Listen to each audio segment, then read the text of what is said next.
3 oras na akong naghihintay. 3 oras na akong nakatunganga. Habang pinapanood kang paulit-ulit na nagpapalit ng damit, 1, 2. Hindi mo pa rin alam kung ano ang tama. Pero wala namang pumipilit sa'yo, di ba? Kung hindi ka sigurado bakit litong-lito. Sabi mo, oo. Pero ang totoo, hindi. Para bang laging may kulang, laging may mali. Ako ba ang hindi nakakaintindi? O ikaw lang ang hindi makapagdesisyon ng matiwasay? Pero ganito yata pagmahal mo, di ba? Dapat kang maging pasensyoso.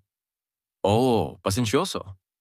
Kahit hindi ko alam kung saan tayo patungo, kahit hindi ko na alam kung gusto mo pang lumayo o lumapit, kahit ang sagot mo sa lahat ay kahit saan. Pero pag sinabi ko, may reaksyon kang, ay wag dyan. Hindi ko alam kung laro ba ito o trip mo lang. Pero kung mahalaga, hindi dapat hulaan. Sabi mo, oo. Pero ang totoo, hindi. At minsan iniisip ko, baka hindi naman talaga ako ang pinipili. Pero kayang maghintay, kayang magtiis. Di kailangang magmadali. Kahit pa bumibigat na ang bawat sandali. Kahit na gusto ko nang sumuko, itutulak ko pa rin ang sarili kong manatili. Ganito yata ipagmahal mo. Dapat kang maging pasensyoso.